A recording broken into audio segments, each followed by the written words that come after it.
اس programme کے اخراجات جو اسمر منسٹریز کے دوست اور پارٹنرز ادا کرتے ہیں۔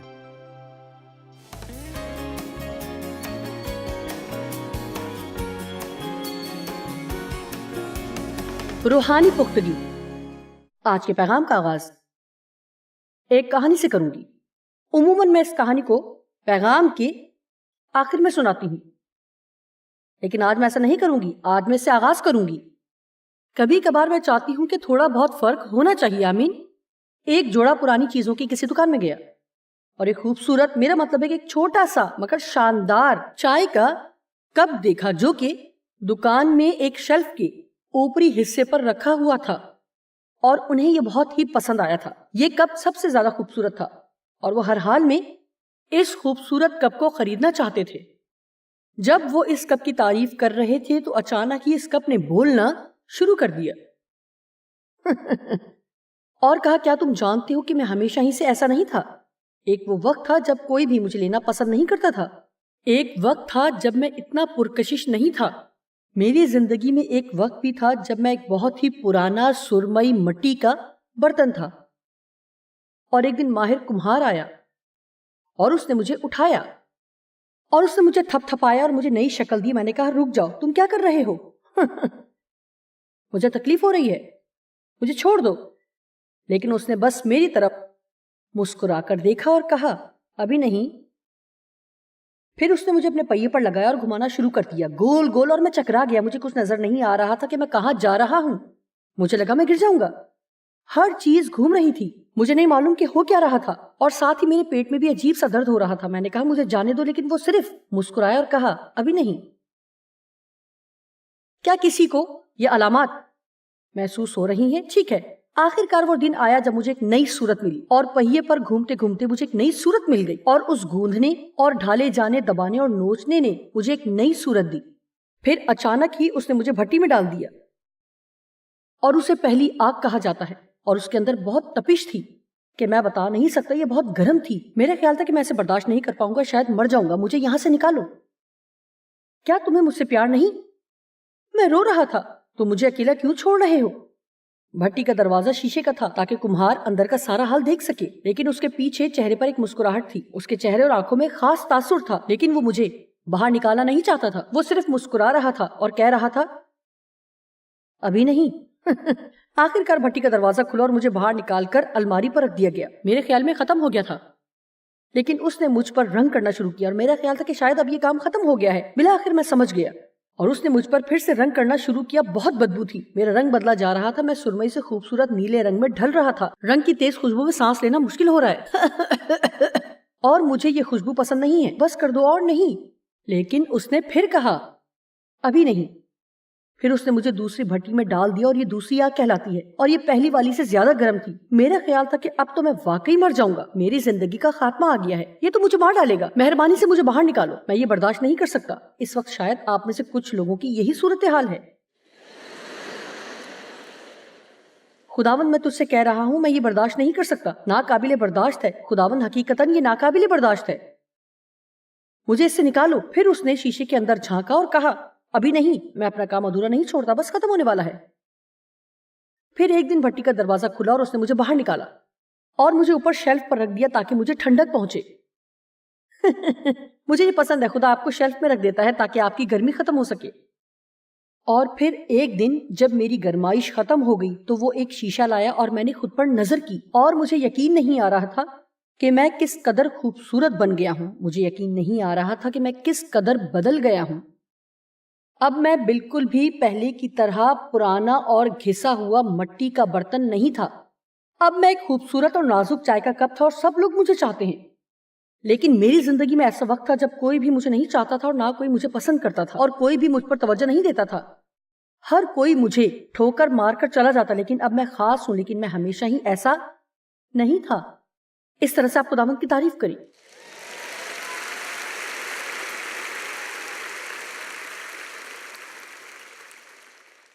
اب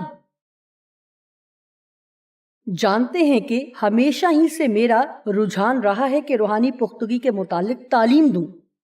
جب خدا نے مجھے تعلیمی خدمت کے لیے بلاہٹ دی تو میں وہ شخصیت تھی جو کہ کافی عرصے سے مسیحی تھی، لیکن مجھے کبھی بھی یہ نہیں سکھایا گیا تھا کہ روحانی پختگی کیا ہوتی ہے۔ یقیناً مجھے بنیادی تعلیمات سکھائی گئی تھیں جو کہ بہت اچھی تھی۔ میں تثلیث سے واقف تھی، مسیح کے خون اور پاک شراکت سے واقف تھی، یعنی ایسی بہت سی تعلیمات جو کہ ہم کلیسیاؤں میں سیکھتے ہیں، لیکن مجھے اپنی ضروریات کے مطابق سننے کو نہیں مل رہا تھا جن کا تعلق میری زندگی کے مسائل سے تھا۔ اس وجہ سے میں مسیح کی اچھی گواہ نہیں بن سکی تھی اور میں کسی کی بھی مدد نہیں کر پاتی تھی۔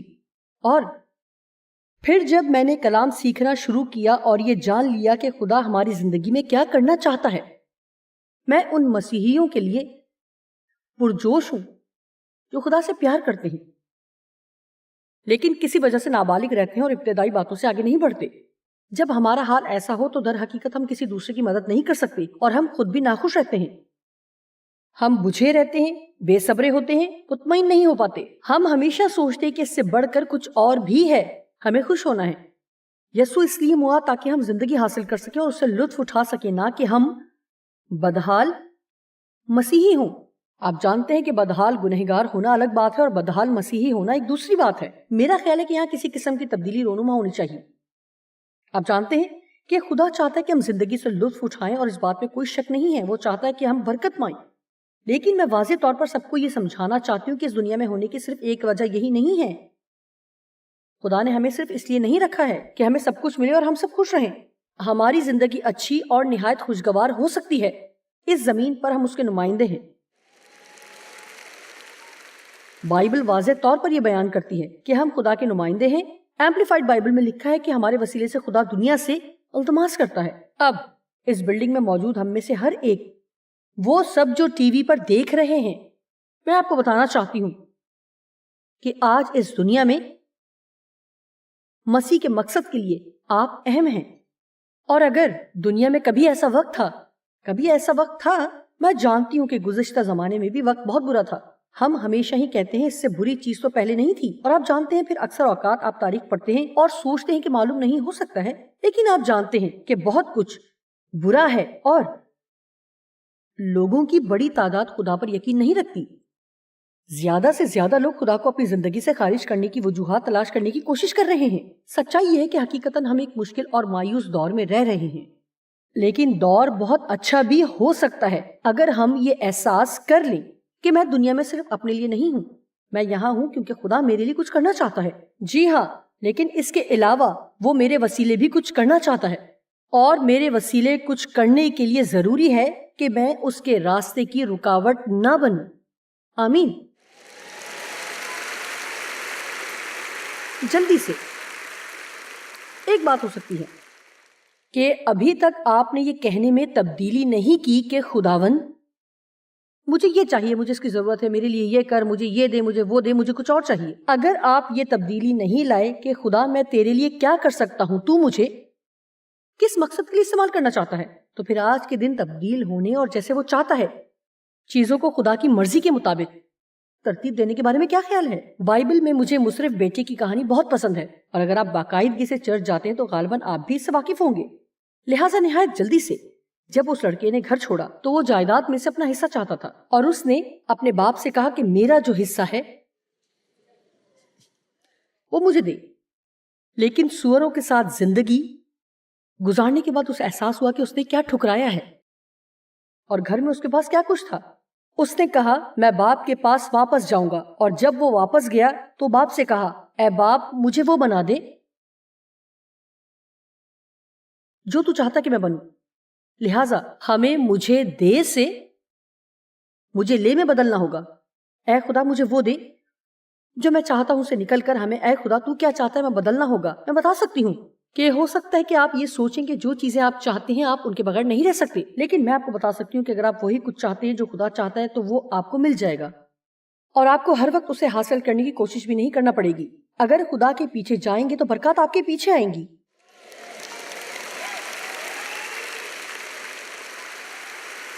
میرے پاس بہت سی چیزیں ہیں جو مجھے چاہیے، اور میرے پاس وہ چیزیں بھی ہیں جو مجھے نہیں چاہیے، اور کچھ چیزیں جو میں چاہتی ہوں نہیں ہیں۔ ہم سب کی اپنی خواہشات ہیں، ہم سب کو ہی کچھ نہ کچھ چاہیے ہوتا ہے، لیکن ہمیں چیزوں کو درست کرنے کی ضرورت ہے۔ تو خداوند یسوع نے کہا اگر تو چاہے تو یہ پیالہ مجھ سے ٹل جائے، تو مجھ سے ہٹا لے، تیری مرضی پوری ہو نہ کہ میری۔ روحانی پختگی۔ روحانی پختگی کیسی دکھائی دیتی ہے؟ اگر کوئی شخص روحانی طور پر بالغ ہے تو وہ کون سی چیزیں ہیں جو ہم ان کی زندگی میں دیکھ سکتے ہیں؟ سب سے پہلے ان کی زندگی میں ضبط نفس ہوتا ہے۔ وہ زیادہ تر یہی دعا کرتے ہیں کہ اے خدا مجھے تیری مرضی چاہیے۔ وہ اپنے الفاظ میں بہت محتاط ہوتے ہیں، ان کی گفتگو بہت منظم ہوتی ہے۔ وہ اپنے جذبات پر نہیں چلتے، ان کے بھی جذبات ہوتے ہیں، لیکن وہ اپنے جذبات کو خود پر حاوی نہیں ہونے دیتے کہ ان پر اختیار رکھیں۔ وہ بہت زیادہ مستقل مزاجی رکھتے ہیں۔ ایسا نہیں کہ ایک دفعہ یا دوسری دفعہ وہ ویسا ہی مزاج رکھیں۔ ایسا نہیں کہ حالات اچھے ہوں تو وہ خوش ہوں گے اور جب حالات اچھے نہ ہوں تو وہ ناخوش ہوں گے، بلکہ یعنی مستقل مزاجی رکھتے ہیں، بہت زیادہ سخاوت۔ ایک حقیقی مسیحی کو روپیہ پیسہ دینے کے لیے مجبور نہیں کرنا پڑتا کہ وہ دے۔ وہ ہر روز لوگوں کے لیے برکت کا باعث ہونے کے طریقے ڈھونڈنے کی کوشش کرتے ہیں۔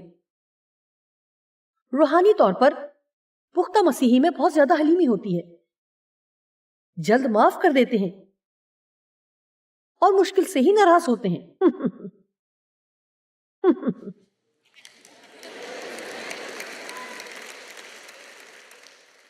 مجھے یقین ہے کہ یہاں موجود آپ سب میں یہ خصوصیات موجود ہیں، اور واقعی آپ کو آج کے پیغام کی زیادہ ضرورت نہیں ہے، لیکن حال ہی میں خدا میرے ساتھ کچھ چیزوں کے حوالے سے کام کر رہا ہے، اور آج رات میں کسی کو بتا رہی تھی کہ کچھ عرصہ گزرا، میرے ساتھ بھی ایسا ہوا۔ میں کافی عرصے سے خدا کے ساتھ چل رہی ہوں۔ آپ جانتے ہیں کہ خدا مختلف مراحل میں ہمیں سکھاتا ہے۔ اکثر جب آپ سوچتے ہیں کہ آپ نے کسی چیز میں مہارت حاصل کر لی ہے اور پھر اچانک اسے خدا موجود ہوتا ہے، اور آپ جانتے ہیں، خیر ہو سکتا ہے کہ آپ کہیں کہ خدا مجھے سکھا رہا ہے سے آپ کی کیا مراد ہے؟ دیکھیں، جب خدا آپ کو سکھا رہا ہوتا ہے تو آپ اپنے رویے میں تبدیلی پر توجہ دینا شروع کر دیتے ہیں، جس پر شاید آپ نے پہلے اتنی زیادہ توجہ نہیں دی ہوتی۔ اس لیے مجھے اپنے دل میں یہ آواز سنائی دیتی ہے کہ یہ ہے خود غرضی۔ یقیناً آپ کو یہ کہنے کی ضرورت نہیں، اور کسی حد تک ایسا ہوتا ہے، لیکن میں آپ کو سچ بتاؤں گی، اگر آپ کو اس پیغام کی ضرورت نہیں تو میں بخوشی اس مقام سے اپنے لیے پیغام سناؤں گی، کیونکہ مجھے اس کی ضرورت ہے۔ آپ دیکھتے ہیں کہ زندگی بھر آپ بڑھتے رہتے ہیں، صرف یہی چیز نہیں کہ جس میں آپ کو بڑھنا ہے۔ پولوس رسول نے کہا، میں نے ابھی حاصل نہیں کیا، لیکن میں ایک کام کرتا ہوں کہ جو گزر گیا اسے بھول کر آگے کی طرف دوڑا ہوا جاتا ہوں تاکہ آگے کی چیزیں حاصل کروں۔ وہ کہتا ہے، سنیں، اس نے کہا، میں عزم رکھتا ہوں کہ ان چیزوں کو حاصل کروں جس کے لیے مسیح ہوا تاکہ میں اس درجے تک پہنچوں۔ لہٰذا وہ کہتا ہے، یسوع صرف اس مقصد کے لیے نہیں ہوا کہ ہم آسمان پر جائیں، بلکہ اس لیے کہ ہم مسیح کی مانند بنتے جائیں، اور جب تک ہم زمین پر ہیں اور اس کی صورت پر ڈھلتے جائیں۔ وہ کہتا ہے کہ یسوع نے باپ کو ظاہر کیا، اور اب اس نے ہمیں یہ کام دیا ہے کہ یسوع کو دنیا پر ظاہر کریں، اور ہمیں یہی کام کرنا ہے۔ اور یہ صرف ٹی وی پر آنے یا میرے جیسے لوگوں کا ہی کام نہیں جن کے سامنے بڑا مجمع ہو۔ آپ میں سے ہر کوئی لوگوں تک پہنچ سکتا ہے جہاں میری جیسی شخصیت نہیں پہنچ سکتی۔ آپ میں سے ہر ایک اپنے پڑوس کے لوگوں کو جانتا ہے، اور آپ ان لوگوں کو بھی جانتے ہیں جہاں آپ کام کرتے ہیں۔ ہر جگہ ہی آپ لوگوں سے ملتے ہیں، اور اگر ہر ایک مسیحی اپنی اپنی روشنی جلا لے، ہو سکتا ہے آپ جانتے ہیں اس کا کیا مطلب ہے کہ اپنی روشنی چمکائیں۔ میرے خدا، کیا آپ جانتے ہیں کہ سچائی کو لیں؟ اگر مسیحی سمجھوتا کرنا چھوڑ دیں اور دنیا سے چھپنا چھوڑ دیں، جو کچھ خدا چاہتا ہے حقیقتاً اگر اس کے لیے کھڑے ہو جائیں تو ہم زمین پر بہت عظیم کام ہوتے ہوئے دیکھ سکتے ہیں۔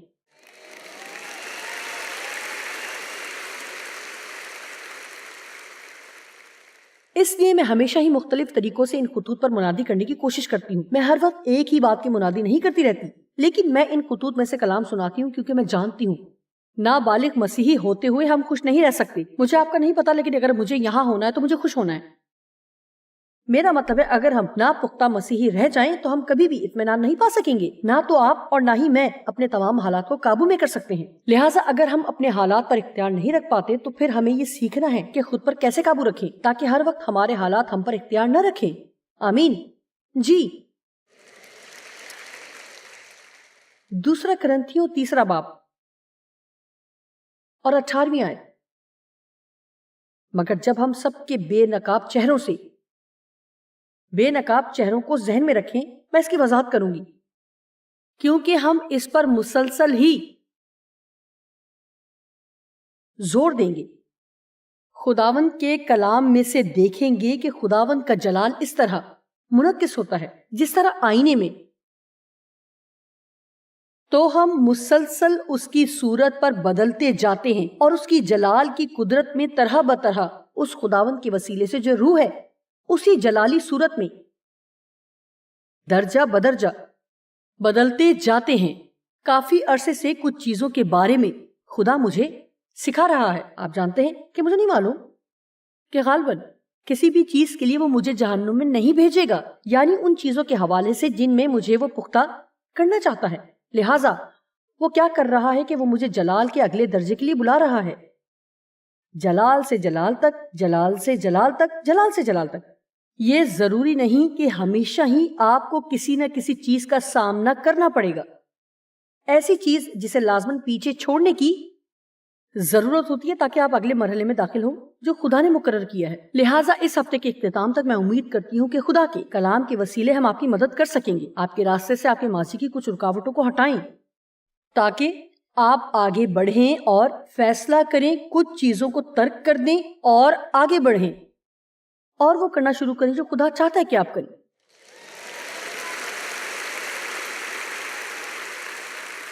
دیکھیں کہ آپ چاہیں گے کہ ہر مرتبہ ایک ہی پہاڑ کی گرد چکر لگاتے رہیں.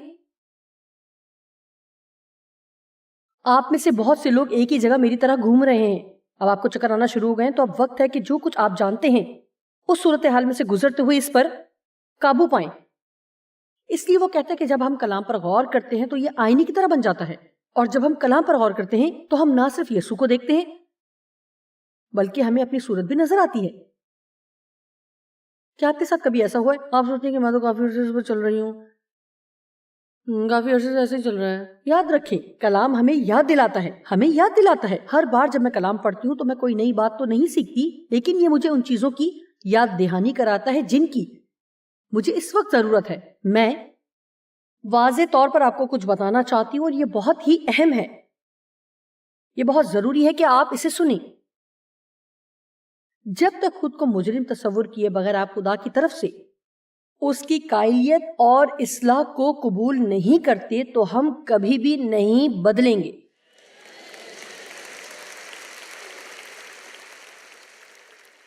حقیقت میں جب میں نے پہلی بار اس انداز سے کلام کی منادی سننا شروع کی تو اس نے مجھے میری زندگی میں پائے جانے والی غلط چیزوں کے بارے میں قائلیت بخشی. ہر دفعہ جب بھی میں چرچ جاتی اور پھر گھر جاتی تو میں پہلے سے بھی زیادہ برا محسوس کرتی، کیونکہ میں ہمیشہ ہی یہی سوچتی کہ میرے اندر تو یہ بھی برائی ہے، لیکن میں سمجھ نہیں پاتی تھی کہ یہی تو خوشخبری ہے. میں نہیں جان پائی تھی کہ جن چیزوں کو بدلنے کی ضرورت ہے وہ مجھ پر ظاہر کر کے خدا مجھ سے پیار کر رہا ہے. میں اس لیے نہیں تبدیل ہوئی کہ میں طویل عرصے سے کلام سن رہی تھی.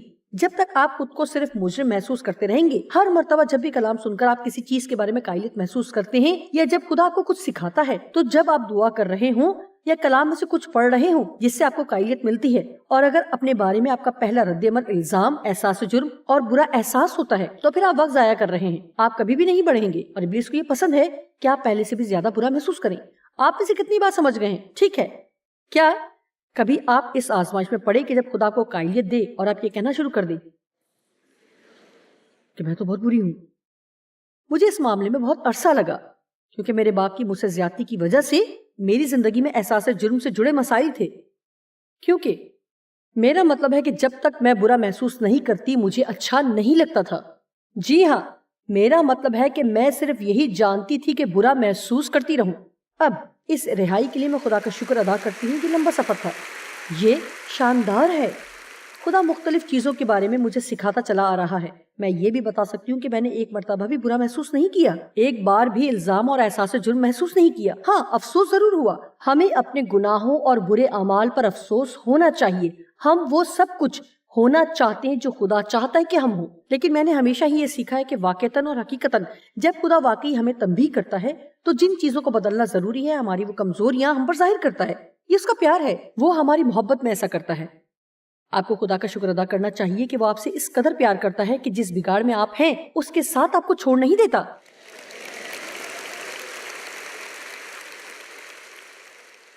اچھا، اب سنیں، پہلے کی طرح یہ دعا کرنے کے بجائے کہ اے خداوند یا یہ یا وہ یا کچھ اور بدل دے، کیوں نہ یہ کہنے سے شروع کرے خداوند مجھے بدل دے۔